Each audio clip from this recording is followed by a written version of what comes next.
Bonjour et bienvenue sur notre chaîne, votre espace de confiance pour naviguer une vie saine et dynamique après 65 ans. Par une chaude journée d'été, quoi de plus rafraîchissant qu'une grande boisson froide et pétillante?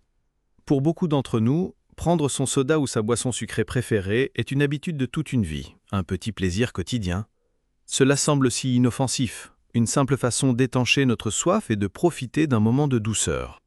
Mais que diriez-vous si je vous disais que cette habitude courante et quotidienne pourrait silencieusement endommager certains des organes les plus vitaux de votre corps? Aujourd'hui, nous allons avoir une conversation importante et honnête sur un type de boisson très populaire et son lien surprenant, scientifiquement prouvé, avec les lésions rénales, en particulier chez les adultes plus âgés. Nous explorerons pourquoi cela se produit, ce que dit la recherche, et, plus important encore, nous partagerons des alternatives délicieuses et vraiment rafraîchissantes qui soutiennent votre santé au lieu de la mettre à rude épreuve. Notre but n'est pas de vous effrayer, mais de vous donner le pouvoir d'agir grâce à la connaissance pour protéger votre bien-être à long terme. Comme nous le faisons toujours au début, un rappel crucial. Cette vidéo est à des fins éducatives uniquement. Avant d'apporter des changements importants à votre alimentation, il est absolument essentiel de parler à votre médecin, surtout si on vous a diagnostiqué des problèmes rénaux ou d'autres conditions de santé. Avant d'identifier la boisson problématique, prenons un moment pour apprécier les organes incroyables dont nous parlons. Vos reins. Ces deux organes en forme de haricots, nichés de chaque côté de votre colonne vertébrale, comptent parmi les héros les plus travailleurs et méconnus de votre corps. Pensez à vos reins comme à une usine de filtration et de purification d'eau ultramoderne, fonctionnant 24 heures sur 24 et 7 jours sur 7 pour tout votre corps. Chaque jour, ils filtrent environ 180 litres de sang, éliminant les déchets, les toxines et l'excès de liquide qu'ils transforment ensuite en urine pour être excrétés. Mais ils font bien plus encore. Ils aident également à réguler votre pression artérielle, maintenir un équilibre sain de minéraux essentiels comme le sodium, le potassium et le phosphate, produire des hormones vitales pour la fabrication des globules rouges et le maintien de la solidité de vos os. En vieillissant, notre fonction rénale peut décliner naturellement et progressivement. C'est une partie normale du processus de vieillissement. Cependant, cela signifie aussi que nos reins peuvent devenir plus vulnérables aux dommages causés par des éléments qui leur imposent un stress supplémentaire. C'est pourquoi être attentif à ce que nous mangeons et buvons est si important. Alors, quelle est cette boisson courante qui peut imposer un si lourd fardeau à nos reins? Nous parlons des boissons sucrées, et plus particulièrement des sodas sucrés et des boissons gazeuses. Cela inclut les colas, les sodas citron-lime, les sodas aux fruits et autres boissons non alcoolisées similaires. Pendant des décennies, ces boissons ont été un produit de base dans les foyers du monde entier. Elles sont commercialisées comme étant amusantes, rafraîchissantes et festives. Et s'il n'y a rien de mal à en savourer une lors d'une rare occasion spéciale, le vrai problème survient lorsque ces boissons deviennent une partie quotidienne ou habituelle de notre alimentation. C'est l'effet cumulatif de cette habitude, année après année, que la recherche scientifique a lié à une augmentation significative du risque de lésions rénales et de maladies rénales chroniques.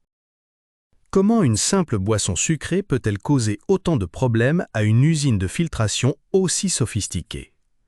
Les dommages se produisent par plusieurs mécanismes différents. 1. La surcharge en sucre. Une seule canette de cola peut contenir près de 40 grammes de sucre, soit environ 10 cuillères à café. Lorsque vous buvez cela provoque un pic massif et rapide de votre glycémie. Pour y faire face, votre corps libère un flot d'insuline. Avec le temps, cela peut conduire à une résistance à l'insuline, à l'obésité et au diabète de type 2. Pourquoi est-ce important pour vos reins? Parce que le diabète et l'hypertension artérielle sont les deux principales causes de maladies rénales chroniques et d'insuffisance rénale dans le monde. La haute teneur en sucre contribue directement au développement des conditions mêmes qui détruisent les reins. 2. Le lien avec la pression artérielle. Une consommation élevée de sucre est elle-même fortement liée au développement de l'hypertension artérielle. L'hypertension endommage les minuscules et délicats vaisseaux sanguins et les unités de filtration appelées néphrons à l'intérieur de vos reins, les rendant moins efficaces dans leur travail. 3. Le problème de l'acide phosphorique. De nombreux sodas de couleur foncée, comme les colas, tirent leur saveur acidulée de l'acide phosphorique. Des études ont montré qu'une consommation élevée d'acide phosphorique peut altérer l'équilibre minéral du corps et a été associée à un risque accru de développer des calculs rénaux et une maladie rénale chronique. C'est la question qui vient naturellement ensuite. D'accord, donc le sucre est le problème. Est-ce que je peux simplement passer au soda light avec des édulcorants artificiels? C'est une question très importante et complexe. Bien que les soda light ne contiennent pas de sucre et ne provoquent donc pas le même pic de glycémie, la recherche sur leurs effets à long terme sur la santé est encore en évolution et soulève certaines inquiétudes. Plusieurs grandes études observationnelles ont trouvé une corrélation entre la consommation de 2 soda light ou plus par jour et un déclin plus rapide de la fonction rénale chez les femmes. Les scientifiques cherchent encore les raisons exactes de ce phénomène, mais certaines théories suggèrent que les édulcorants artificiels pourraient avoir un impact négatif sur notre microbiote intestinal ou avoir d'autres effets métaboliques. Ainsi, bien que passer d'un soda sucré à un soda light puisse être un pas dans la bonne direction, la science suggère que le choix le plus sûr et le plus sain est de réduire notre consommation de tous les types de soda. Clarifions quelques mythes courants que les gens utilisent souvent pour justifier une habitude quotidienne de soda. Mythe numéro 1. Une canette par jour ne peut pas vraiment faire de mal. Réalité, les dommages d'une consommation élevée de sucre sont cumulatifs. Pensez-y comme à de petites gouttes d'eau qui érodent lentement une pierre. Une goutte ne fait rien, mais sur 10, 20 ou 30 ans, la goutte quotidienne d'une boisson riche en sucre peut contribuer de manière significative au développement des conditions qui nuisent à vos reins. C'est la constance de l'habitude qui crée le risque. Mythe numéro 2. Le jus de fruits est une alternative beaucoup plus saine. Réalité, soyez très prudent ou prudente ici. Bien que le jus 100% fruits contienne des vitamines, la plupart des jus produits commercialement ont été débarrassés de toutes les fibres naturelles du fruit. Cela signifie que votre corps absorbe le sucre du jus aussi rapidement que le sucre du soda, entraînant un pic de glycémie similaire. Un petit verre de jus de temps en temps est acceptable, mais il ne doit pas être considéré comme une boisson santé à consommer en grande quantité. Laissez-moi vous raconter l'histoire d'un monsieur nommé Walter, un chauffeur de bus à la retraite de 73 ans de Vienne. Walter avait une habitude de toute une vie. Chaque jour, avec son déjeuner et son dîner, il buvait une bouteille de son cola préféré. Il me disait que cela complétait simplement le repas. Mais Walter était aussi prédiabétique, avait de l'hypertension et son médecin commençait à s'inquiéter de ses tests de fonction rénale. Sa fille, son aidante, l'a aidé avec une expérience simple. Elle a acheté une belle carafe en verre et chaque matin, elle la remplissait d'eau et y ajoutait quelques tranches de citron et un brin de menthe fraîche de son jardin. Elle l'a placé sur la table pendant les repas à la place du cola. Les premiers jours, la douceur et les bulles manquaient à Walter. Mais il a commencé à boire l'eau infusée. Il l'a trouvée étonnamment rafraîchissante. Après quelques semaines, il a remarqué qu'il n'avait plus cette même sensation de somnolence après le déjeuner.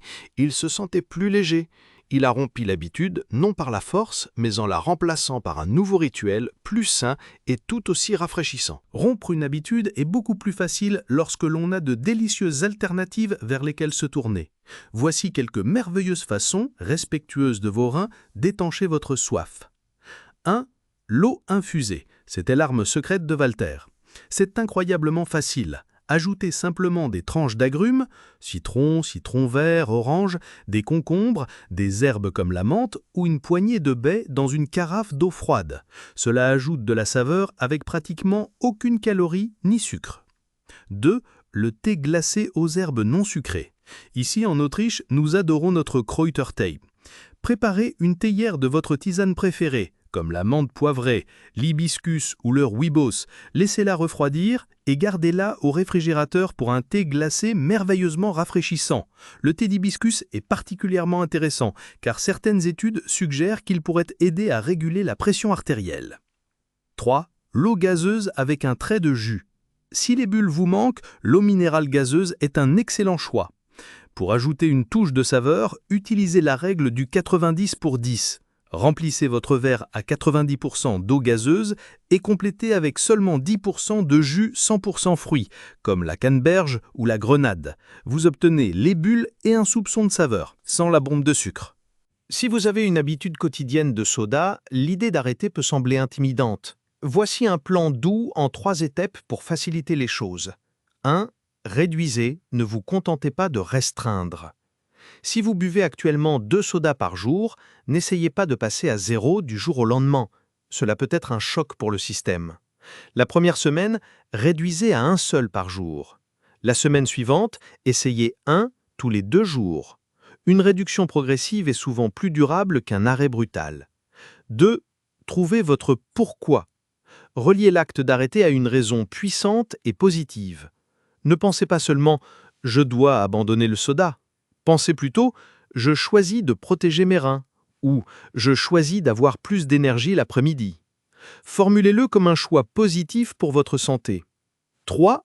Remplacez le rituel. Une habitude est souvent liée à un moment ou à un sentiment. Prenez-vous toujours un soda à 15 heures lorsque vous vous sentez fatigué? Remplacez ce rituel. Décidez que 15 heures est maintenant votre heure de la tisane ou votre pause au citronné fraîche. En remplaçant l'ancien rituel par un nouveau, vous rendez le changement beaucoup plus fluide. Pour ceux d'entre vous qui ont réussi à réduire leur consommation de soda, quel a été votre meilleur conseil pour réussir? Partagez-le dans les commentaires pour aider les autres membres de notre communauté. Nous avons appris aujourd'hui que ce que nous choisissons de boire chaque jour a un impact profond sur la santé de nos reins qui travaillent si dur. L'effet cumulatif d'une habitude quotidienne de soda sucré peut contribuer aux conditions mêmes, le diabète et l'hypertension, qui sont les principales causes de maladies rénales. La solution est simple et rafraîchissante. Réduisez ou éliminez les boissons sucrées de votre routine quotidienne. Soyez également prudent avec les sodas light. Adoptez l'eau, en particulier l'eau joliment infusée, et les tisanes non sucrées comme vos principaux désaltérants. Il ne s'agit pas de perfection, il s'agit de faire un choix conscient et positif pour votre santé à long terme. Il s'agit de protéger l'incroyable système de filtration de votre corps afin qu'il puisse vous protéger pour les années à venir. Si vous avez trouvé cette vidéo informative et utile, veuillez lui donner un pouce vers le haut et vous abonner à notre chaîne pour plus de conseils pratiques pour un vieillissement sain et actif. Et pour notre dernier et plus important rappel, s'il vous plaît, discutez toujours de votre alimentation et de vos préoccupations de santé avec votre médecin. Il peut vous donner les meilleurs conseils en fonction de votre état de santé personnel. Merci d'avoir regardé et à votre santé en faisant des choix qui honorent nos incroyables organes.